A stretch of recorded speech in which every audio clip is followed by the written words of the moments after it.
పచ్చిగల చోట్ల నన్ను పరుండుచున్నారు. శాంతికరమైన జలముల వద్ద నన్ను నడిపించుచున్నాడు. అంటే పచ్చిగల చోట్ల నన్ను వేసి మనం పరుండ చేస్తారంట. శాంతికరమైన జల వద్ద నన్ను నడిపించుచున్నారు. మన ఇంట్లో ఏ ఆటంకం లేకుండా శాంతిగా ఉంచుతారంట. ఇన్న మాటలను దేవుడు దించుకున్నారు. ఏ సమయం కొన్నా యాకం చేసుకున్నా సమయంకి వచ్చేలాగా వచ్చే మీరు రక్తం మంచి మాటలండి రక్తం మాసిన శిక్షణ తండ్రి. ఆమె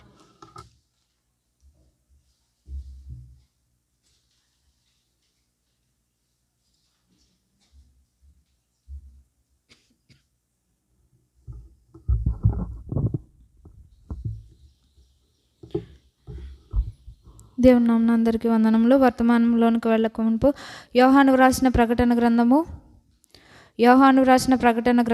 2వ అధ్యాయము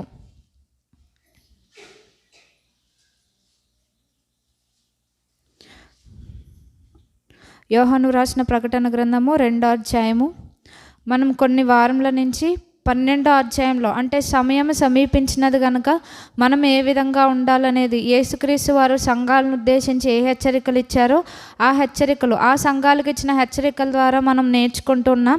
గడిచిన కాలం వరకు పెర్గము సంఘం వరకు కూడా మనం ధ్యానించాం. ఈ దినము మరి తుయతైరా సంఘం గురించి దేవుడు మనకి తెలియపరిచే విషయాలు మనం నేర్చుకుందాం. ప్రకటన గ్రంథం 2వ అధ్యాయం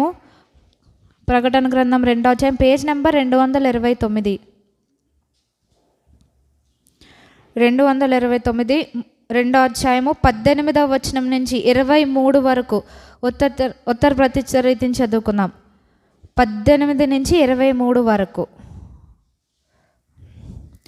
తుయతైరలో ఉన్న సంఘపు దూతకు ఇలాగు వ్రాయము: అగ్నిజ్వాల వంటి కన్నులను అపరంచిని పోలిన పాదములను గల దేవుని కుమారుడు చెప్పు సంగతులేవనగా,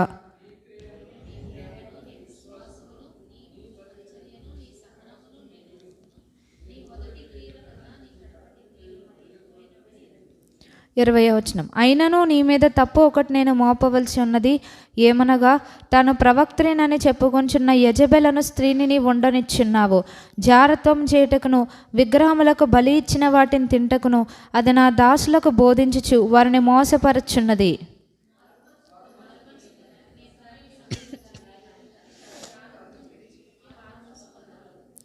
22 ఇదిగో నేను దానిని మంచం పట్టించి దానితో కూడా వ్యభిచరించి వారు దాని క్రియల విషయమై మారు మనసు పొందితేనే గాని వారిని బహుశ్రమల పాలు చేతును.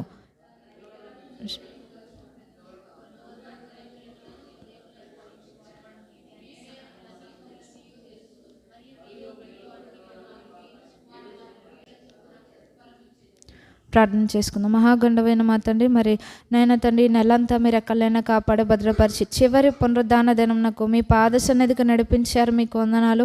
మమ్మల్ని క్షేమంగా సజీవ లెక్కలో ఉంచిన దేవా మీకు వందనాలు, స్తోత్రాలు చెల్లిస్తున్నాం. ఈ దినం నేను ప్రజలైన వారితో కలిసి మిమ్మల్ని ఆరాధించే భాగ్యాన్ని నాకు ఇచ్చారు. మీకు వందనాలు దేవా. నా ప్రతి పాపమును దోషం అతిక్రమను క్షమించండి. పాపినైనా నన్ను మీ రక్తంతో కడిగి శుద్ధీకరించి పవిత్రపరచమని ప్రార్థిస్తున్నాం. మరి నైనా మీ సన్నిధానం నాకు ఆలస్యంగా వచ్చాను, దయతో నన్ను క్షమించి మన్నించమని వేడుకున్నాను దేవా. మరి నాయన తండ్రి నీ వాక్కులు వెల్లడి అగుట తోడనే వెలుగు కలుగునన్నారు నాయన. నాలో మాలో నాయన తండ్రి మరి ఉన్న చీకటిని పారద్రోలే నాయన తండ్రి వెలుగు అయిన మీ యొక్క వాక్కులని దినం మీరే మాకు నాయన తండ్రి వినిపింపచేయండి. మా హృదయాలను వెలిగింపచేయండి. ఆటంకపరిచే ప్రతి చీకటిని స్నానంలో పాతాల ముందు బంధించండి. మరి నాయన తండ్రి మేము చదువుకున్న లేఖన భాగంలో మేము నేర్చుకోవాల్సిన హెచ్చరికలు ఏ విషయాలు మేము సరిచేసుకోవాలో వాటి నాయన తండ్రి సరిచేసుకునే మనసులు మాకు దయచేయండి. మా హృదయాలను కఠినపరచుకొనుకున్నట్లు మీరు మాకు సహాయం చేయమని యేసుక్రీస్తు శ్రేష్టమైన నామములో స్తుతించి ప్రార్థించి వేడుకొంచున్నాం తండ్రి. ఆమేన్. మనం తుయతైరా సంఘం గురించి చదువుకున్నాం. తుయతైరా అంటే మనకి ఒక క్యారెక్టర్ గుర్తు రావాలి. తుయతైరా పట్టణస్థురాలు అని ఒకరి గురించి రాయబడి ఉంది. లూదియా. ఆమె ఏం చేస్తుందంటే ఆమె బిజినెస్ ఉమెన్ అని మనకి తెలుసు. ఊదా రంగు పొడి అమ్మేవారు అన్నమాట ఆవిడ. ఈ యొక్క పట్టణానికి చెందిన వ్యక్తి అన్నమాట. ఆ తుయతైరా పట్టణం దేనికి ఫేమస్ అంటే ఈ ఊదా రంగు పొడి, ఈ ఊదా వస్త్రాలకి అది చాలా ప్రసిద్ధి చెందింది. అక్కడి నుంచి కూడా మిగిలిన వాటికి ఇది ఎక్స్పోర్ట్ అవుతూ ఉండేదంట. ఈ యొక్క ఊదా రంగు వస్త్రం అనేది మనకి తెలుసు. ధనవంతుడు లాజరు గురించి చెప్పినప్పుడు కూడా అతడు ప్రతినిత్యము ఊదా రంగు బట్టలు వేసుకున్నాడంట. అంటే చాలా కాస్ట్లీయెస్ట్ అన్నమాట అవన్నీ. అక్కడ ఉన్న సంఘం గురించి ప్రభువారు తెలియపరుస్తున్నారనమాట. ప్రతి సంఘం గురించి తెలియపరిచినప్పుడు ప్రభువారు ఒక్కొక్క విధంగా ఆయన్ని పరిచయం చేసుకుంటూ ఉన్నారు. ఇక్కడ ఏమంటున్నారంటే 18వ వచనంలో, అగ్నిజ్వాల వంటి కన్నులు, అపరంజిని పోలిన పాదములు. అంటే ఈయన కన్నులు గురించి ఇక్కడ తెలియపరుస్తున్నారంటే ఆయనకి మరుగైనది ఏదీ లేదని, ప్రతిదీ కూడా ప్రభువారు చూస్తున్నారని ఇక్కడ తెలియపరుస్తున్నారు. అగ్నిజ్వాల వంటి కన్నులు అంటే అది తీర్పుతో కూడి ఉన్నది అని ఇక్కడ మనం జ్ఞాపకం చేసుకోవచ్చు. అలాగే అపరంజిని పోలిన పాదములు అంటే సంఘాలలో ప్రభువారి సంచారం ఉంటుందన్నమాట. ఎలాంటిది ఇదైనా అంటే మనం చేసే ప్రతిదీ, మనం ఏ విధంగా ఉంటున్నామో, సంఘంలో మన ఆలోచన విధానం, లేకపోతే తోటి సహవాసులతో మన యొక్క సంబంధ బాంధవ్యాలు ఏ విధంగా ఉంటున్నాయి అనేది ప్రభువారు అన్నీ కూడా ఆయన దృష్టిస్తూ ఉంటున్నారు అన్నమాట. ఇక్కడ 19వ వచనంలో మొదటగా ప్రభువారు వీళ్ళని మెచ్చుకుంటున్నారు. ఏమంటున్నారంటే, నీ క్రియలు, నీ ప్రేమ, నీ విశ్వాసమును, నీ పరిచర్యను, నీ సహనమును నేను ఎరుగుదును అంటున్నారు. అంటే వీళ్ళు సంఘంలో ఏ విధంగా ఉన్నారంటే వారి క్రియలు అవన్నీ కూడా ప్రభువారికి నచ్చిందనమాట. ప్రేమ అంటే దేవుని ప్రేమించే విషయంలో, సహవాసులు ఒకరి పట్ల ఒకరు ప్రేమ కలిగే విషయంలో, అంటే ఎటువంటి పరిస్థితులు వచ్చినా వారి విశ్వాసాన్ని కోల్పోకుండా విశ్వాసాన్ని వాళ్ళు గట్టిగా చేపట్టే విషయంలో, అలాగే పరిచర్య చేసే విషయంలో, అంటే దేవుడు ప్రతి ఒక్కొక్కరిని కూడా సంఘంలో ఒక అవయవముగా చేశారు. వాళ్ళకిచ్చిన రెస్పాన్సిబిలిటీస్ అన్నీ కూడా వాళ్ళు బాధ్యతగా నిర్వహించడం, సహనంగా ఉండడం, అంటే ఎటువంటి క్లిష్ట పరిస్థితులు వచ్చినా వారు సహనాన్ని కోల్పోకుండా ఉండడం, ఇవన్నీ కూడా ప్రభువారు దృష్టించారనమాట. ఇక్కడ ప్రభువారు ఇచ్చే ఇంకో మంచి కాంప్లిమెంట్ ఏంటంటే ఇదే 19వ వచనంలో, నీ మొదటి క్రియల కన్నా నీ కడపటి క్రియలు మరీ ఎక్కువైనవని ఎరుగుదును. అంటే స్టార్టింగ్లో వీళ్ళు ఎలా ఉన్నారో దాని నుంచి వీళ్ళు ఏమవుతున్నారంటే ఆత్మీయంగా వీళ్ళు ఎదుగుతూ ఉన్నారంటానికి ప్రభువారు ఇచ్చిన ఈ యొక్క కాంప్లిమెంట్ దీనికి సాదృశ్యంగా ఉంది. అంటే మొదట ఎలాగున్నారు, ఇప్పుడు అలా లేరు, అంతకంటే ఇంకా ఎక్కువగా వాళ్ళు విశ్వాసములో, ప్రేమలో, అన్నిటిలో కూడా వీళ్ళు వృద్ధి చెందుతూ ఉన్నారంట. కానీ 20వ వచనంలో ఏమంటున్నారంటే, ఇన్నున్నా సరే నువ్వు ఫస్ట్లో ఉన్నదానికంటే నువ్వు ఆత్మీయంగా ఎదుగుతూ ఉన్నా నీ మీద కొన్ని కంప్లైంట్స్ అనేవి నాకు ఉన్నాయి, నేను సహించలేనివి కొన్ని నువ్వు చేస్తున్నావని ఇక్కడ ప్రభువారు తెలియపరుస్తున్నారు. అక్కడ ప్రభువారు చెప్పేది ఏంటంటే, అయినను నీ మీద తప్పు ఒకటి నేను మోపవలసి ఉన్నది అని అంటున్నారు. అది ఏంటి అని అంటే ఇక్కడ క్లియర్గా చెప్తున్నారు. ఏమనగా, తాను ప్రవక్త్రినని చెప్పుకొంచున్న యజబెలను స్త్రీని నీవు ఉండనిచ్చుచున్నావు. ఇక్కడ యజబెలు అంటే మనకి ఓల్డ్ టెస్టమెంట్లో ఉన్న క్యారెక్టర్ గుర్తు రావాలన్నమాట. ఎవరు యజబెలు అంటే, యజబెలు భర్త ఎవరు? ఆహాబు, ఇశ్రాయేలును పరిపాలించిన రాజుల్లో ఒకడనమాట. చాలామంది దుష్ట రాజుల్లో ఇతను ఒకడు. అంటే అతని పరిపాలన టైంలో ఇంకా చాలా భయంకరంగా అనమాట. ప్రజలను దేవుని మార్గం నుంచి తప్పించి బయలు, అషేరాని వాళ్ళు ఆరాధించడానికి వీళ్ళని ప్రోత్సాహపరిచారనమాట. ఇశ్రాయేలీలను దేవుని మార్గం నుంచి తప్పించిన దుష్టులు వీళ్ళిద్దరు, ఆహాబు, యజబెలు. ఆహాబు కంటే దుష్టురాలు యజబెల్ అనమాట. అంటే బైబిల్లో ఉన్న ఒక వరస్ట్ క్యారెక్టర్స్లో ఒక వరస్ట్ క్యారెక్టర్ ఎవరంటే యజబెల్ అనమాట. సో ఇక్కడ యజబెలు అంటే ఆ యజబెలుని పోలి ఉన్న వ్యక్తుల గురించి ఇక్కడ తెలియపరుస్తున్నారు. ఇప్పుడు మనం ఎవరి గురించన్నా పలానా వ్యక్తి గురించి హిట్లర్ అని మనం చెప్తే ఆ హిట్లర్ అని కాదు, అటువంటి స్వభావం ఉన్న వ్యక్తి అని అర్థం అన్నమాట. ఈ తుయతైరలో ప్రభువారు చెప్పేది ఏంటి అంటే, ఓల్డ్ టెస్టమెంట్లో అంటే పాత నిబంధనలో యజబెలు ఏ విధంగా ఉందో సేమ్ అలాంటి లక్షణాలు, ఆ విధంగా సంఘాన్ని పరిపాలించే ఒక వ్యక్తి ఉందని ప్రభువారు తెలియపరుస్తున్నారన్నమాట.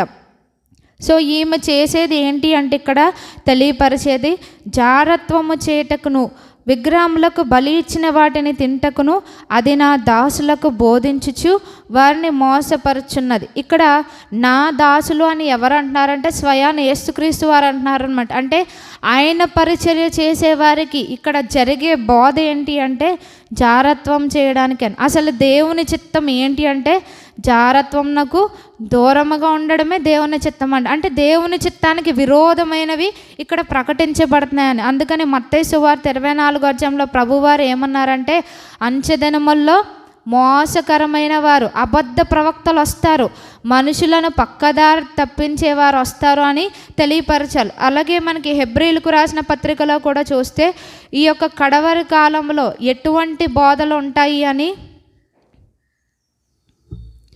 హెబ్రీలకు రాసిన పత్రిక 13వ అధ్యాయం 9వ వచనం మొదటి లైన్ చూస్తే పేజ్ నెంబర్ 209. ఇక్కడ ఏమంటున్నారంటే, నానా విధములైన అన్య బోధల చేత త్రిప్పబడకుడి. ఈ యొక్క కడవరి కాలంలో రకరకాల బోధలు, సత్యానికి విరోధమైనవన్నీ కూడా మనకి వినిపిస్తూ ఉంటాయి. అందులో ఎలాంటివి చెప్తూ ఉంటారంటే, ఒకసారి రక్షణ పొందితే మనం ఆ రక్షణని కోల్పోలేము అని అంటారు. అదంతా తప్పు అన్నమాట. అంటే మనం చేసే పాపములు బట్టి మనం తప్పిపోయే అవకాశం ఉంది, కోల్పోయే అవకాశం ఉంది. కాబట్టి ఒకసారి రక్షణ పొందితే అది మనం కోల్పోము, రక్షింపబడినట్టే అంటారనమాట. కానీ ప్రభువారు ఏం చెప్తున్నారంటే, మన మరణ పర్యంతం వరకు కూడా మనం మారు మనసు పొందుతూ ఉండాలంట. అంటే బాప్తిస్మానికి ముందు పొందుకున్నాము కాదు అన్నది కాదు, కానీ ప్రతి నిత్యము కూడా మనం మారు మనసు పొందుతూ మన హృదయాలు నూతన పరచబడుతూ ఉండాలని ప్రభువారు కోరుకుంటున్నారు. అలాగే ఇక్కడ జరిగే ఒక రాంగ్ బోధ ఏంటి అంటే, జారత్వం చేయడానికి ప్రేరేపిస్తుందంట. మనకి తెలుసు, మొదటి తెస్సలోనికైలకు రాసిన పత్రిక 4వ అధ్యాయంలో స్పష్టంగా ఉంటుందన్నమాట. జారత్వంకు దూరముగా ఉండుటయే దేవుని చిత్తము. దానికి ముందు ఏముంటుందంటే, మీరు పరిశుద్ధులగుటయే. పరిశుద్ధులగుటయే అన్నదానికి డెఫినేషన్ ఏంటంటే అనగా అని ఉంటుందన్నమాట. అంటే అంత క్లారిటీగా అందులో మనకి మర్మం అంటూ ఏదీ లేదు. క్లియర్గా ఏం చెప్తారంటే, మీరు పరిశుద్ధులగుటే అనగా జారత్వమునకు దూరముగా ఉండుటే దేవుని చిత్తమని. మనకి తెలుగు బైబిల్లో చాలా సింపుల్గా ఉంటుంది, కానీ ఇంగ్లీష్ వెర్షన్స్లో ఏముంటుందంటే, చాలా ఇంగ్లీష్ వెర్షన్స్లో మన ఆలోచనల్లో మనం పరిశుద్ధంగా ఉండాలంట. అంటే ఎదుటి వ్యక్తులను గురించి మనం ఏ విధంగా ఆలోచిస్తున్నాం, వారిని ఏ విధంగా చూస్తున్నాము అనేది ప్రాముఖ్యం. అలాగే మన ఊహలు, మన ఉద్దేశాలు, మన తలంపులు ఏ విధంగా ఉన్నాయి, వాటిలో పరిశుద్ధత ఉంటుందా, లేకపోతే ఏదన్నా మలినము జారత్వంతో కూడిన తలంపులు ఉంటున్నాయా అన్నది మనలను మనం పరిశీలించుకోవాలని ప్రభువారు తెలియపరుస్తున్నారనమాట. మనం అనేక సార్లు చెప్పుకున్నాం, కేవలం వెళ్ళి చేసేది మాత్రమే జారత్వము కాదు. కానీ అందుకని ప్రభువారు ఏమన్నారంటే, మత్తయి సువార్తలో మోహపు చూపుతో చూసినాను. తెలుగు బైబిల్లో ఒక స్త్రీని అని ఉంటుంది, కానీ ఇంగ్లీష్ బైబిల్స్లో ఏముంటుందంటే, ఒక పురుషుని అలా చూసినా, ఒక స్త్రీని అలా చూసినా అది జారత్వమే అని. అంటే ప్రభువారు మన నుంచి అంత పరిశుద్ధత కోరుకుంటున్నారనమాట. పాత నిబంధనల కాలంలో కేవలం అలా వెళ్ళి ఆ పని చేసిన వాళ్ళని ఏం చేసేవారంటే రాళ్లతో చావుగొట్టేవారు. కానీ క్రొత్త నిబంధనలో మన ఆలోచన, మన యొక్క చూపులు కూడా చాలా పరిశుద్ధంగా ఉండాలని ప్రభువారు కోరుకుంటున్నారు. అందుకని యోబు భక్తుడు ఏమంటారంటే, నేను నా కన్నులతో నిబంధన చేసుకున్నాను, కన్యకని నేను ఎలాగూ చూచుదని అన్నారు. అంటే ఎదుటి వారిని మనం ఏ ఉద్దేశంతో, ఏ దృక్పథంతో చూస్తున్నాము, ఇలా చూస్తే కనుక మనం యజబెలుకు అవకాశం ఇచ్చినట్టు అని ప్రభువారు తెలియపరుస్తున్నారు. మన సంఘంలో అపవిత్రత ఉండకూడదని ప్రభువారు కోరుకుంటున్నారు. అందుకని హెబ్రీలకు రాసిన పత్రికలో కూడా ఏమన్నారంటే, పరిశుద్ధత లేకుండా ఎవడును ప్రభువును చూడడు. సో పరిశుద్ధంగా ఉంటేనే మనం ప్రభువారిని చూడగలం. అందుకని ఇంకా మత్తయి సువార్తలో కూడా ఏమంటున్నారంటే, హృదయ శుద్ధి గలవారు ధన్యులు, వారు దేవుని చూచెదరు అని. అంటే ఎప్పుడైతే మన హృదయం పరిశుద్ధంగా ఉంటుందో, ఎదుటి వారిని చూసే విషయంలో, మన మాటల విషయంలో, అంటే మాటల ద్వారా కూడా జారత్వం జరుగుద్ది. ఏ విధంగా అంటే వంకరగా మాట్లాడడం అన్నమాట. సో అటువంటి వంకర మాటలు, ఆ విధమైన కాన్వర్సేషన్ మనలో ఉండకూడదు అనుకుంటున్నారు. అంటే మనం ఇక్కడ విశ్వాసులుగా చేరిన మనలో, మన ఇక్కడ అయితేనేంటి, బయట అయితే ఏంటి, మన యొక్క మాటల్లో కూడా పవిత్రత, పరిశుద్ధత ఉండాలని ప్రభువారు మన నుంచి కోరుకుంటున్నారనమాట. సో ఇక్కడ ఏమంటున్నారంటే, ఇటువంటి జారత్వం చేయటానికి ప్రేరేపించిందంట. అలాగే ఇంకొకటి ఏమంటున్నారంటే, విగ్రహములకు బలి ఇచ్చిన వాటిని తినుటకును అది నా దాసులకు బోధించుచు వారిని మోసపరచున్నది. మొదటి రాజులు మనము 17 నుంచి చూస్తే కనుక అక్కడ ఆహాబు యెజెబెలు ఏ విధంగా ఇశ్రాయేలు ప్రజలను వాళ్ళు పరిపాలించారనేది మనకి స్పష్టంగా తెలియపరుస్తుంది అనమాట. దేవుని యొక్క బలిపీఠం అక్కడ పడగొట్టబడింది. బయలు అషేరాకి బలిపీఠాలు కట్టబడ్డాయి. ప్రజలంతా, ఇశ్రాయేలు ప్రజలంతా కూడా దేవుని విడిచి అటువైపు తిరిగి నిజ దేవుని విడిచిపెట్టి వాళ్ళు ఏం చేశారంటే అన్యమైన వాటిని పూజిస్తూ వచ్చారన్నమాట. ఇంకా యెజెబెలు చేసేది ఏంటి అంటే, యెజెబెలు గురించి మనం కొంత ధ్యానిస్తే గనక యెజెబెలు లక్షణాలు ఏ విధంగా ఉంటాయంటే, మనం మొదటి రాజులు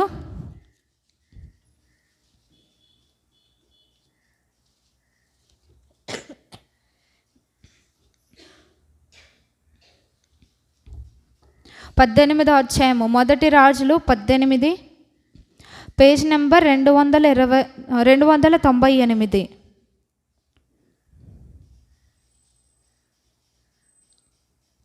299 కూడా మొదటి రాజులు 18వ అధ్యాయము. ఇక్కడ యెజెబెలు లక్షణాల గురించి మనం చూస్తే 13వ వచనం,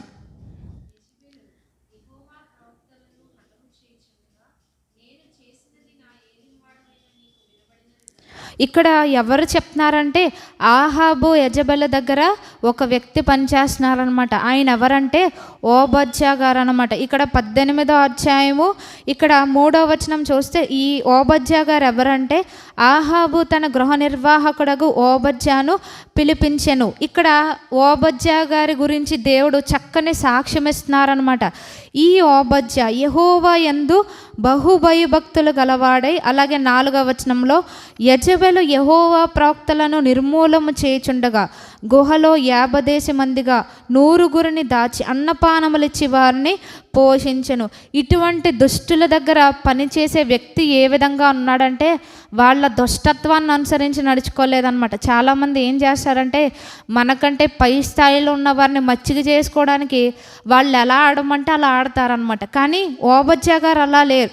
ఇక్కడ వీళ్ళ కింద ఆహాబు యెజెబెలు కింద పనిచేసే వ్యక్తి అయినప్పటికీ, గృహ నిర్వాహకుడు అయినప్పటికీ ఎలా ఉన్నాడంట, యెహోవా యందు భయభక్తులు గలవాడై. వాళ్ళను బట్టితేనా ఇన్ఫ్లుయెన్స్ అవ్వలేదన్నమాట. అంటే మనం ఈ లోకంలో ఉన్న మన చుట్టూ ఎంతమంది దుష్టులు ఉన్నా వారిని బట్టి మనం ఇన్ఫ్లుయెన్స్ అవ్వకూడదు అనమాట. మనం ఎలా ఉండాలి అంటే, ఈ లోకంలో ఉన్నంతకాలం లోకం ఎలా ఉన్నా, ప్రజలు ఎలా ఉన్నా, మన చుట్టూ పరిస్థితులు ఎలా ఉన్నా మనం భయభక్తులు కలిగి ఉండాలని దేవుని వాక్యం మనకి తెలియపరుస్తుంది. అలాగే ఇంకా ఏం చెప్తున్నారు ఇక్కడ 4వ వచనంలో, యెజెబెలు యొక్క లక్షణాల్లో ఒకటి ఏంటంటే, యెజెబెలు ఏం చేసింది, యెహోవా ప్రవక్తలను నిర్మూలం చేసిందంట. అంటే ఎవరైతే దేవుని చేత నియమింపబడ్డారో ప్రవక్తలుగా వారిని నిర్మూలం చేసిందంట. మనం కూడా ఏం చేస్తామంటే దేవుని వాక్కులు మనకి స్ట్రైట్గా అందించేవాళ్ళు, సత్యాన్ని సత్యంగా ప్రకటించే వాళ్ళు అంటే మనకి ఇష్టం ఉండదు అనమాట. అదేంటంటే నిర్మూలం చేయడం అనమాట. అంటే అటువంటి వాక్యాలు మనకి నచ్చవు. చాలామందికి ఏంటంటే మీరు ఆశీర్వదింపబడతారు, మీకు అలాగా ఇలాగా అంటేనే ఈ లాస్ట్ డేస్లో అవన్నీ బోధలు నచ్చుతాయి. కానీ ప్రవక్తలు అనేవారు ఎప్పుడూ కూడా ఆశీర్వాదాలే తెచ్చేవారు కాదు. ఇక్కడ ఏలియా గారు కూడా ఏం చేశారు అంటే, నువ్వు వెళ్ళి ఆహాబుని దర్శించమన్నప్పుడు ఆయన చాలా కఠినమైన సమాధానాలు చెప్పేవారు. అలాగే మనం ఒక స్త్రీ, రాజు భార్య కపట వేషం వేసుకొని వచ్చి ప్రవక్త దగ్గరకు వచ్చినప్పుడు ప్రభువారు ఏమన్నారంటే, నీకు కఠినమైన ప్రత్యుత్తరం ఇవ్వాలని నాకు సెలవు వచ్చింది అన్నారు. అంటే నువ్వు రాజుగారి భార్యవు కదమ్మా, నువ్వు మహారాణివు కదా, నీకు మంచి సమాచారం చెప్తానని వారు అనేవారు కాదు. దేవుని ప్రవక్తలు అంటే, నిజమైన ప్రవక్తలు ఏ విధంగా ఉంటారంటే దేవుడు ఏది చెప్పమంటే అది చెప్తారనమాట. అలాగే మనకి ఆహాబు గురించి మనకి తెలుసు. ఆహాబు రామోద్గిలాదు మీదకి వెళ్ళాలనుకున్నప్పుడు 400 మంది ప్రవక్తలను పోగేసుకున్నాడంట. వాళ్ళంతా ఎవరంటే మనోడు ఏదంటే దానికి ఎస్ అనేవాళ్ళు అనమాట. అంటే ప్రజెంట్ డేస్లో ఏ విధంగా చాలామంది దేవుని వాక్యాన్ని బోధిస్తున్నారంటే ప్రజలకు అనుకూలంగా అనమాట. అంటే వాళ్ళకి నొప్పి కలిగించే విధంగా చెప్తే వాళ్ళు డబ్బులు ఇవ్వరేమో, వీళ్ళని గౌరవించరేమో అని చూసేవాళ్ళు అనమాట.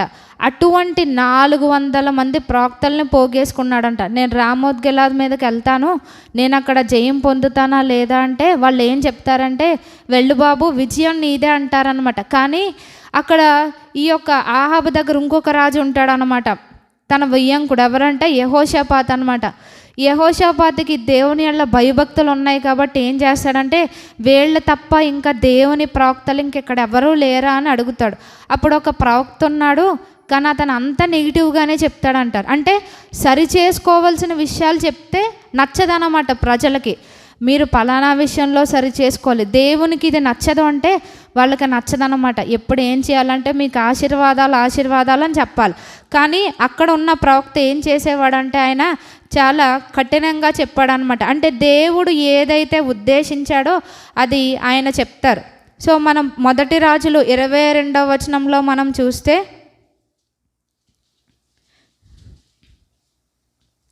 22వ వచనంలో ఆ సీన్ అంతా ఉంటుందన్నమాట. అక్కడ ఏం జరిగిందనేది.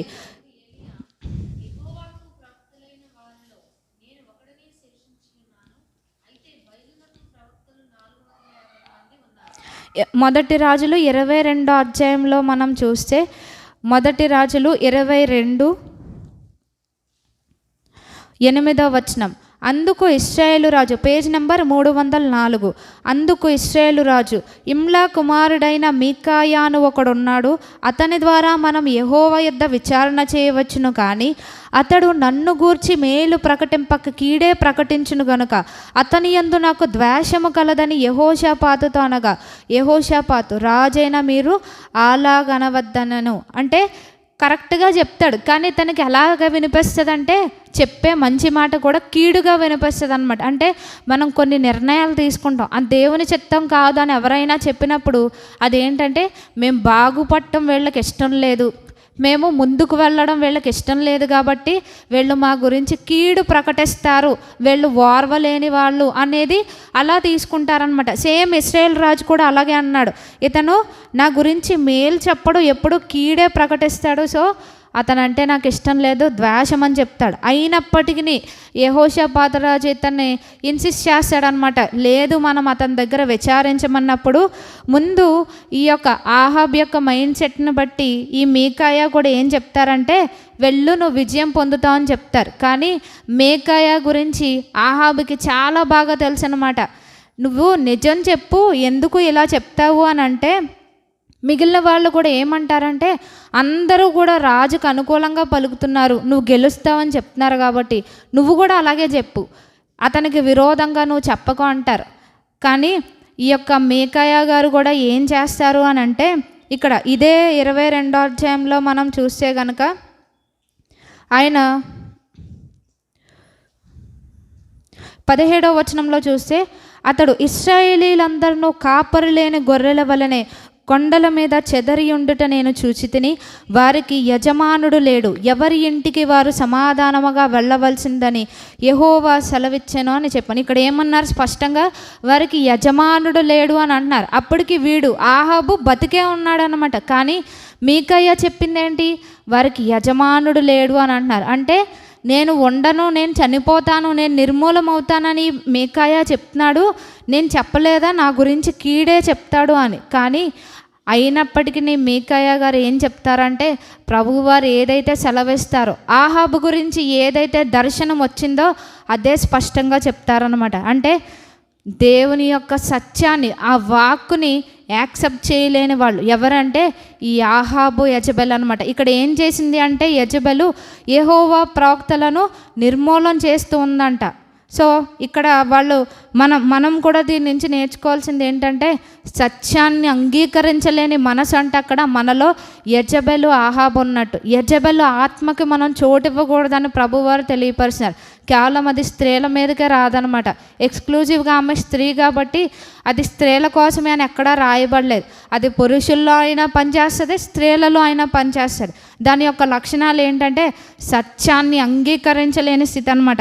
ఇక్కడ ఏం చేసింది, దేవుని యొక్క సత్యాన్ని ప్రకటించే ప్రవక్తలను నిర్మూలన చేస్తూ వచ్చిందంట. అలాగే ఈమెలో ఉన్న ఒక భయంకరమైన ఇంకొక లక్షణం ఏంటి అంటే, ఇదే 1 రాజులు చూస్తే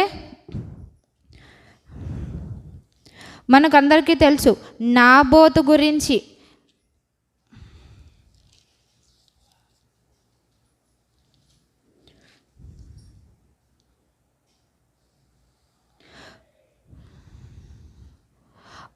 మొదటి రాజుల్లో ఇంకొక ఇదే 19వ అధ్యాయంలో కూడా మనం చూస్తే ఈమె కేవలం ప్రవక్తలను చంపించడం మాత్రమే కాకుండా ఇంకొక ప్రవక్తను కూడా బెదిరించినట్టుగా ఇక్కడ మనం చూస్తున్నాం. 19వ అధ్యాయము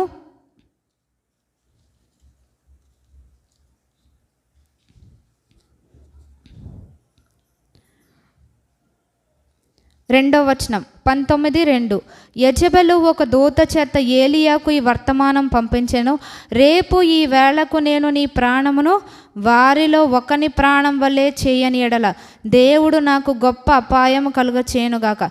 ఏలియా గారు ఏం చేస్తారంటే ఇశ్రాయేలు ప్రజలను వారినంతా కూడా కర్మెలు పర్వతం దగ్గరికి వెళ్ళి సమకూరుస్తారనమాట. ఎందుకు అంటే అక్కడ ఆయన ఇటువంటి దుష్టుడైన ఆహాబు, యెజెబెలు ఈ యొక్క వారి పరిపాలనలో దేవుని ప్రజలంతా తప్పిపోయారని ఆయన గ్రహించి దేవుని యొక్క ఆజ్ఞ ద్వారా ఆయన ఏం చేస్తారంటే మరలా వారిని దేవుని వైపుకు నడిపించాలనే ఉద్దేశంతో కర్మెలు పర్వతం దగ్గర అక్కడ వారిని నడిపించి అక్కడ ఏం చేశారంటే ఇదంతా మనకి తెలుసు ముందధ్యాయంలో. ఒకవేళ బయలు దేవుడైతే మీరు ప్రార్థించండి, ఈ యొక్క బలి పశువుని ఏదైతే అగ్ని చేత దహిస్తుందో అదే నిజమైన దేవుడు అన్నప్పుడు వాళ్ళు ఆ ఛాలెంజ్కి వాళ్ళు యాక్సెప్ట్ చేస్తారనమాట. వాళ్ళు యాక్సెప్ట్ చేసినప్పుడు వాళ్ళ ప్రయత్నం వాళ్ళు చేస్తారు, కానీ ఏ విధమైన నిప్పురవ్వ కూడా అక్కడ కనిపించదు. కానీ ఎప్పుడైతే ఏలియా గారు ప్రార్థన చేసి ఆ ప్రార్థన ముగించక ముందే దేవుని అగ్ని పైనుండి వచ్చి ఆ యొక్క దహన బలి పశువును కాల్చివేసినట్టుగా మనం చూస్తున్నాం. సో మరలా అక్కడ ఏం చేస్తారంటే ఏలియా గారు ఈ బయలుకు చెందిన ప్రవక్తలందరినీ కూడా హతము చేస్తారు. ఎప్పుడైతే ఈ విషయం యెజెబెలుకు తెలుస్తుందో యెజెబెల్ ఏం చేస్తుందంటే ఏలియా గారిని 24 గంటల్లో నేను నీ ప్రాణం తీస్తానని బెదిరిస్తుందన్నమాట. మొదటిగా మనం చూసాం దేవుని ప్రవక్తలను నిర్మూలించడం, రెండోది ఏంటంటే బెదిరించడం అనమాట. దేవుని సేవకుల్ని చాలామంది ఎలా బెదిరిస్తారంటే వాళ్ళకి నచ్చిన బోధలు చెయ్యకపోతే వాళ్ళ మనసులు కలవరపరిచే విధంగా బోధలు ఉంటే కనుక మేము మందిరానికి రాము, మేము అలా చేయము, మిగిలిన వాళ్ళు మా వెనకాల చాలామంది ఉన్నారు వాళ్ళని మేము మాతో పాటు తీసుకెళ్ళిపోతామనే బెదిరింపులు ఉంటాయన్నమాట. అంటే సంఘాలు ఇవన్నీ కామన్ అన్నమాట. ఇక్కడ ప్రభువారు కూడా తెలియపరిచింది ఏంటంటే సంఘము గురించే, సంఘములో ఏ విధమైన పరిస్థితులు ఉంటాయని. సో ఈ యొక్క యెజెబెల్లో ఉన్న రెండో లక్షణం ఏంటంటే బెదిరించడం అన్నమాట. దేవుని యొక్క సేవకుణ్ణి ప్రవక్తని ఇక్కడ బెదిరించినట్టుగా మనం చూస్తున్నాం. మొదటిగా ప్రవక్తలను నిర్మూలపరచడం, రెండవదిగా బెదిరించడం అనేది మనం చూస్తున్నాం. ఇంకొక లక్షణం మనం చూస్తే కనుక ఇదే మొదటి రాజులు 21వ అధ్యాయము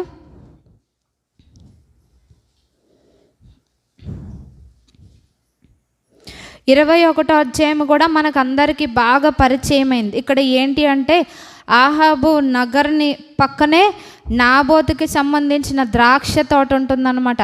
ఈ ద్రాక్ష తోట వీడు ఆహాబు కావాలనుకుంటాడు, కానీ దేవుడు సెలవిస్తాడనమాట. అలాగ పిత్రార్జితాన్ని ఏం చేయాలంటే అమ్ముకోకూడదు అనమాట. అది దేవుడిచ్చిన ఆజ్ఞ.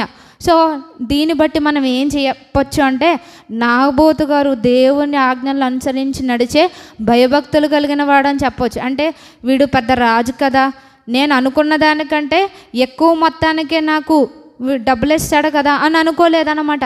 దేవుని ఆజ్ఞను నెరవేర్చడమే అతను ప్రాముఖ్యంగా ఎంచుకున్నాడు. కాబట్టి అడిగిన వాడు రాజైనప్పటికీ వీడు దుష్టుడని తెలిసినప్పటికీ కూడా నాబోతు గారు ఈ యొక్క ఆహాబు చెప్పిన ఆఫర్కి ఈయన ఒప్పుకోడనమాట. ఆయన ఖచ్చితంగా చెప్తాడు. ఏమని అంటాడు 3వ వచనంలో చూస్తే, అందుకు నాబోతు నా పిత్రార్జితంను నీకిచ్చుటకు నాకు ఎంత మాత్రమును వల్లపడదని చెప్పగా, నువ్వు ఎంత అమౌంట్ ఇచ్చినా దానికి 10 రెట్లు, ఎంత ల్యాండ్ ఇచ్చినా నా పిత్రార్జితాన్ని నేను ఇవ్వలేను అని చెప్తాడనమాట. సో అప్పుడు ఆహాబుకి ఏమొస్తుందంటే కోపం వస్తుంది అనమాట. కోపం వచ్చి మూతి ముడుచుకుంటాడంట. అటువంటి పరిస్థితిలో వీడి భార్య యెజెబెలు చూసి ఏమంటుందంటే ఎందుకు అలా ఉన్నప్పుడు అని అడిగినప్పుడు జరిగిన మ్యాటర్ అంతా చెప్తాడు. నేను నాబోతుని ద్రాక్ష తోట అడిగాను, ఇవ్వనన్నాడు. అంటే ఇది చేసే పని ఏంటంటే దీని లక్షణాల్లో ఇంకొకటి ఇక్కడ మనం చూస్తే ఏదో విధంగా అది లాక్కోవాలన్నమాట. అంటే తమది కాని వాటిని అక్రమంగా లాక్కోవడం అనమాట. సో మనం ఇందాక చెప్పుకున్నాం దేవుని ప్రవక్తలను బెదిరించడము, అలాగే మేము సెపరేట్ అవుతామంటాం, డివిజన్స్ తీసుకురావడం అనమాట.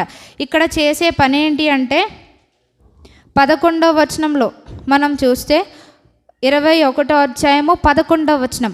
అతని పట్టణపు పెద్దలను పట్టణమందు నివసించు సామంతులను యెజెబెలు తమకు పంపిన తాకీదు ప్రకారముగా జరిగించిరి. ఈవిడ ఒక లెటర్ పంపిందంట మిగిలిన వాళ్ళకి. ఆ లెటర్లో ఏం రాసింది అంటే 9వ వచనంలో మనం చూస్తే, ఆ తాకీదులో వ్రాయించినదేమనగా ఉపవాస దినము జరగవలనని మీరు చాటించి. జనరల్గా మనం ఎందుకు ఉపవాసం చేస్తాము అంటే, ఎందుకు చేస్తాము? మనకి ఏదన్నా అవసరాలు తీరాలంటే, మన కష్టాలు తీరాలంటే, మన ఇంట్లో ఏదన్నా పనులు జరగాలి అని అంటే మనం ఉపవాసం చేస్తామన్నమాట. యోవేలు గ్రంథంలో కూడా ఏం చెప్పారంటే, మీ మీదకి కీడు రాకూడదు అంటే. మనకి సంఘ వాగ్దానం గురించి లాస్ట్ వీక్ మనం చెప్పుకున్నాం. దేవుడు మనల్ని సమకూర్చాలి, కోల్పోయిన సంవత్సరంలో పంట అంతా ఇవ్వాలి అంటే మీరు ఉపవాస దినం చాటించండి అని అంటున్నారు. అలాగే వ్రత దినము చాటించండి అని తెలియపరుస్తున్నారనమాట. మిమ్మును మీరు తగ్గించుకొని ఉపవాస దినము చాటించి దేవుని సన్నిధిలో మీరు ప్రార్థన చేయండి అని చెప్తున్నారు. కానీ ఇక్కడ ఈవిడెందుకు ఉపవాస దినం చాటించిందంటే, మనం వర్స్ కంటిన్యూ చేస్తే గనక, ఉపవాస దినము జరగవలనని మీరు చాటించి నాబోతును జనుల ఎదుట నిలవబెట్టి. అంటే కొంతమంది ఏం చేస్తారు, ఎందుకు ప్రార్థనలు చేస్తారు అంటే ప్రజలకి కీడు చేయడానికి అనమాట. అంటే నా యొక్క ఇదిలో నేను చాలామందిని అలా చూశానమాట. ఏం చేస్తారంటే ప్రజలకి కీడు చేయడానికి, ఏదన్నా కీడు తలపెట్టాలనుకున్నప్పుడు అవి సక్సెస్ అవ్వాలని చేస్తారన్న దానికి ఈ వాక్యం ఒక రుజువుగా ఉందన్నమాట. ఇక్కడ ఏం చేసింది, ఉపవాస దినము జరగవలనని మీరు చాటించి నాబోతును జనుల ఎదుట నిలువబెట్టి. 10వ వచనంలో, నీవు దేవునిని రాజును దూషించితివని అతని మీద సాక్ష్యం పలుకుటకు పనికిమాలిన 2 మనుషులను సిద్ధపరచుడి. తీర్పు అయిన మీదట అతన్ని బయటికి తీసుకుని పోయి రాళ్లతో చావగొట్టుడి. ఈమె ప్రవక్తల నిర్మూలన చేయడమే కాకుండా ఈమెలో ఉన్న ఇంకొక భయంకరమైన పనికిమాలిన లక్షణం ఏంటంటే, నీతిమంతులను ఎవరైతే వాళ్ళ యొక్క మాటలు వినరో, వాళ్ళకు అనుకూలంగా వాళ్ళు ఆడరో అటువంటి వారిని ఏం చేస్తారంటే నిర్మూలించేవారుగా ఉంటారు. ఇక్కడ ఉపవాస దినం చాటించింది ఈవిడ ఏం చెప్తుంది, దేవుణ్ణి రాజును దూషించాడు అని నాబోతు మీద అబద్ధ సాక్ష్యం పలకండి అంది. అంటే ఈమెలో ఏముందంటే మ్యానిపులేషన్ అనమాట, మనుషులను మభ్యపెట్టడం అనమాట. ఇదొక ప్రధాన లక్షణం. ఏం చేసింది, వాళ్ళు అనుకున్నది అవ్వలేదు కాబట్టి విరోధంగా అబద్ధ సాక్ష్యం పలికించి అక్కడ నాబోతుని చంపించాలనుకుంది. ఇక్కడ ఇంకొకటి దేవుడు మనకి తెలియపరిచేది ఏంటంటే, ఎవరైతే యెజెబెలు లక్షణం ఉన్న మనుషులు వ్యక్తులను ఫాలో అవుతారో వాళ్ళకి దేవుడు ఒక స్పెషల్ టైటిల్, ఒక పేరు ఇస్తున్నారనమాట. ఇక్కడ ఏమంటున్నారు 10వ వచనంలో, పనికి మాలిన 2 మనుషులు. అంటే దేవుని చిత్తానికి విరోధంగా చేసేవాళ్ళు యెజెబెలు, అహాబు లాంటి వాళ్ళు. అటువంటి వారికి సై అనేవాళ్ళు ఎవరు అని అంటున్నారంటే, ఎవరైనా సరే, అది ఎంత గొప్పోడైనా గొప్పదైనా కావచ్చు, సమాజంలో వారికి ఉన్న పరపతి ఎంత గొప్పదైనా కావచ్చు, దేవుడు వాళ్ళని ఏంటంటే మనలా చూడరు అన్నమాట. అందుకని ఇక్కడ ఈ సంఘం గురించి తెలియపరుస్తూ ప్రభువారు ఏ విధంగా తాను అడ్రస్ చేసుకున్నారంటే, అగ్నిజ్వాల వంటి కన్నులు అని. అంటే మన మనుషుల్ని వాళ్ళ యొక్క స్టేటస్ని బట్టో, వాళ్ళకున్న పేరు ప్రఖ్యాతులను బట్టో మనం చూస్తాం.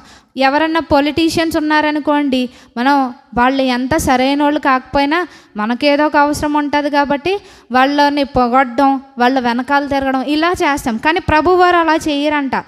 ఆమె ఇశ్రాయేలు ప్రజల మీద రాణియే కావచ్చు, కానీ దేవుని దృష్టిలో కాదన్నమాట. అందుకని దేవుడు ఇక్కడ ఉన్న మనుషుల్ని ఏ విధంగా తెలియపరుస్తున్నారంటే పనికిమాలిన మనుషులు అంట. అంటే మన సహవాసం ఎవరితో ఉంటుంది, మన ఫ్రెండ్షిప్ ఎవరితో ఉంటుంది, పనికిమాలిన వాళ్ళతో ఉంటుందా, దేవుని ప్రజలతో ఉంటుందా అనేది మనం పరిశీలించుకోవాలన్నమాట. ఇక్కడ యెజెబెలు యొక్క ప్లాన్ని ఎగ్జిక్యూట్ చేసేవాళ్ళు, దాన్ని ఆ ప్లాన్ని అమలు చేసేవాళ్ళు ఎవరంటే పనికిమాలిన మనుషులు అన్నమాట. ఇక్కడ మనం చూస్తున్నాం 10వ వచనంలో ఏమని చెప్పమంది, ఉపవాస దినం చాటించి ఈ నాబోతు అన్న వ్యక్తి దేవుణ్ణి రాజును దూషించాడని అబద్ధ సాక్ష్యం పలకమంది. ఈ అబద్ధ సాక్ష్యం పలికిన వాళ్ళు ఎవరని అంటున్నారంటే పనికిమాలిన మనుషులంట. వీళ్ళంతా ఏం చేశారు, దేవునికి విరోధంగా ఒక నీతిమంతుడైన వ్యక్తిని ఇక్కడ చంపివేసినట్టుగా మనం చూస్తున్నాం. ఈ సీన్ అంతా అయ్యాక కూడా ఏం చేయాలో కూడా ఈవిడ చెప్పేసిందనమాట. తీర్పు అయిన మీదట అతని బయటికి తీసుకుని పోయి రాళ్లతో చావగొట్టుడి అని చెప్పింది. సో ఎగ్జాక్ట్గా ఈవిడ ఏం చెప్పిందో అలా చేశారు.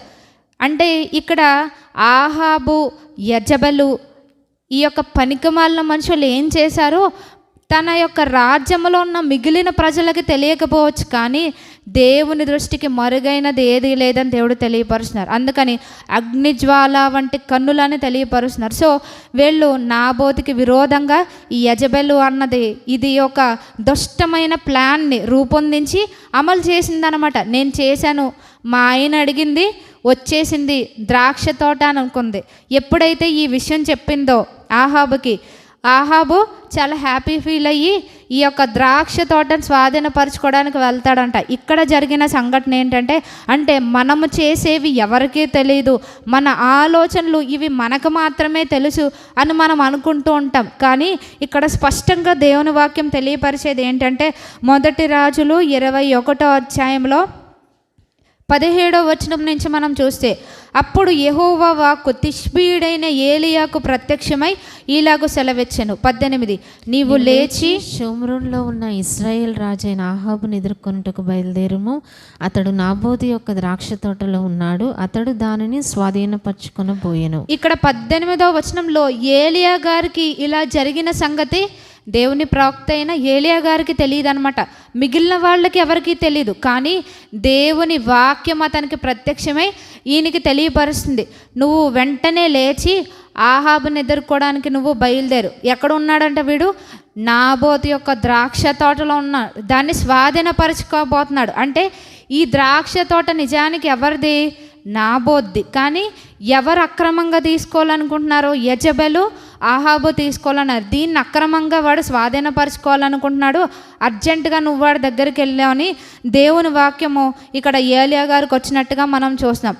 దానితో పాటు ప్రభువారు ఇక్కడ వీడికి ఇంకొక తీర్పును పంపిస్తారు. 19వ వచనంలో మనం చూస్తే, నీవు అతని చూచి ఇలాగూ ప్రకటించుము, యెహోవా సెలవిచ్చిందేమనగా దీన్ని స్వాధీనపరచుకొనవలనని నీవు నాబోతును చంపితివి కదా.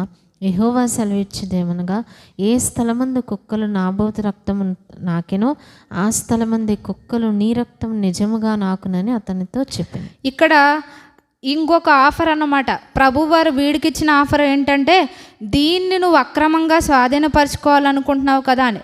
పాపం స్వాధీనపరుచుకోలేదు, ఇంకా స్వాధీనపరుచుకున్న దాన్ని వీడు ఇంకా ఎంజాయ్ చేయలేదు. అప్పుడే వచ్చిన యొక్క తీర్పు ఏంటంటే, ఏ స్థలమందు కుక్కలు నాబోతు రక్తంను నాకై, అంటే నాబోతు గారిని చంపినప్పుడు జరిగిన విషయం ఏంటంటే, అక్కడ ఉన్న కుక్కలు ఆయన రక్తాన్ని నాకై అంట. సో నువ్వేం చేసావో అదే నీ మీదకి వస్తుంది అని ప్రభువారు తెలియపరిచారు. మనం కూడా అంతే, మేము చేస్తున్నాము, మన అన్నీ సఫలమైపోతున్నాయి, మనకి ఎవరికి తెలియదు అని మనం అనుకుంటాం. కానీ ప్రభువారు అనేక సందర్భాల్లో పరిశుద్ధ గ్రంథంలో తెలియపరిచింది ఏంటంటే, మనం చేసేది మన మీదకే వస్తుందంట. మనకందరికీ న్యూటన్స్ థర్డ్ లా తెలుసు, అది ప్రభువారి లా అన్నమాట. అది ఆ సైంటిస్ట్ అది కనుక్కున్నాడు. సో దాన్ని న్యూటన్స్ లా అని మనం అనుకుంటాం, కానీ ప్రభువారి ప్రిన్సిపల్ కూడా అంతే. మనం ఏం చేస్తామో, ఏం నాటుతామో అదే మన జీవితాల్లో మనం దాన్నే కోసేవారంగా ఉంటాం. అందుకని గల్తీలకు రాసిన పత్రికలు ఏమంటారంటే, మనుషుడా నీవు ఏమి విత్తుతావో ఆ పంటనే కోస్తావని. సో మనం ఏం విత్తుతున్నాము అనేది మనం జాగ్రత్తగా మనలను మనం పరిశీలించుకోవాలన్నమాట. అంటే పరపతి ఉంది కదా, నేను చేయగలను కదా, నాకు బలగం ఉంది కదా అనుకుంటే దాన్ని ప్రభువారు లెక్క చేయరు. ఇక్కడ అతనికి వచ్చిన తీర్పు అదే అనమాట. యాక్చువల్గా ఈ యొక్క పనిని ఎవరు చేశారు అని అంటే యెజెబెలు చేసింది, కానీ ఇక్కడ ఆహాబుకి తీర్పు వచ్చినట్టుగా మనం చూస్తున్నాం. అంతేకాకుండా ఇక్కడ ఆమె తప్పించుకోలేదన్నమాట. ఈమెకి ఏమీ రాలేదా అని అనుకుంటే ఇక్కడ ఆమెకు కూడా ప్రభువారు ఈమె చేసిన దానికి తగిన విధంగా ఇక్కడ జవాబు చెప్తున్నారు. తీర్పును ప్రభువారు ప్రకటించారు. అంటే మనం ఎప్పుడు వచ్చింది తీర్పు అంటే, ఎప్పుడో కొంతకాలం అయ్యాక రాలేదు. వీళ్ళు ఏదైతే పనికిమాలిన ప్లాన్ వీళ్ళు వేశారో దాన్ని నిర్వహించారో ఆ క్షణమే వీళ్ళకు కూడా దేవుడు తీర్పును నిర్ణయించినట్టుగా చూస్తాం. 23వ వచనంలో చూస్తే, మరియు యెజెబెలును గూర్చి యెహోవా సెలవిచ్చినదేమనగా యెజ్రెయేలు ప్రాకారం వద్ద కుక్కలు యెజెబెలును తినివేయును. ఏమంటారు జనరల్గా ఎవరి గురించి అన్నా చెప్పాలంటే, కుక్క చావు చచ్చాడరా అంటారు. అంటే అంత భయంకరంగా చనిపోయాడని. ఇక్కడ యెజెబెలుకి పట్టిన గతి అదే. అది రాణి అయినప్పటికీ దాని ఎండింగ్ చాలా భయంకరంగా ఉన్నట్టు చూస్తున్నారు అనమాట. అంటే మనము చేసే పనులు మన ఎండింగ్ ఏ విధంగా ఉంటుంది అనేది అవి వాటిని నిర్ణయిస్తాయి. అలాగే ఇంకా ఏమంటున్నారు, కేవలం వీళ్ళిద్దరు ఆహాబు యెజెబెలు చేసిన దానికి వాళ్ళిద్దరితోనే పోలేదు. అది ఆస్తి ఏ విధంగా పిల్లలకు సంక్రమిస్తుందో నెక్స్ట్ వీళ్ళ పిల్లలకి వీళ్ళు ఇచ్చిన బహుమానం ఏంటి అంటే 24వ వచనంలో మనం చూస్తే, పట్టణమందు చచ్చు ఆహాబు సంబంధికులను కుక్కలు తినివేయను, బయట భూములలో చచ్చు వారిని ఆకాశ పక్షులు తినివేయనని చెప్పాను. సో ఇక్కడ వీళ్ళ బ్లడ్ లైన్లో అంటే వీళ్ళ రక్తం పంచుకొని పుట్టిన వాళ్ళందరికీ కూడా ఏ గతి పడుతుంది అని అందంటే వీళ్ళని కూడా కుక్కలు తింటాయంట. ఎంత భయంకరమైన పరిస్థితి అంటే మంచిగా సమాధి చేయడం అనేది కూడా ఒక ఆశీర్వాదం అన్నమాట. అందుకని ప్రసంగిలో అంటారు, సరిగ్గా సమాధి చేయబడినోడు కంటే పడిపోయిన పిండము గతి నయమని. ఇక్కడ ఏంటంటే ఆహాబుకి యెజెబెలుకి మాత్రమే కాదు, వీళ్ళ కడుపును పుట్టిన వాళ్ళందరికీ కూడా పట్టిన గతి ఏంటంటే కుక్కలు తినేస్తాయంట.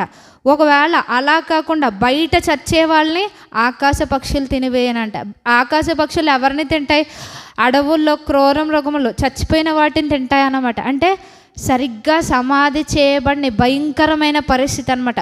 ఎవరైతే యెజెబెలులాగా ఉంటారో, ఆహాబులాగా ఉంటారో అటువంటి వారికి మాత్రమే కాదు, వారి నెక్స్ట్ జనరేషన్స్కి, వారి రక్తం పంచుకొని పుట్టిన వాళ్ళందరికీ కూడా చాలా భయంకరమైన ఎండింగ్ ఉంటుందని ఇక్కడ ప్రభువారు తెలియపరుస్తున్నారు. అంటే ఇదంతా ఎక్కడ అంటే దేవుణ్ణి ఎరగని వారిలో కాదు, దేవుణ్ణి ఎరిగిన వారిలోనే. అందుకని ఇక్కడ సంఘములో ఉన్నదని తెలియపరుస్తున్నారనమాట.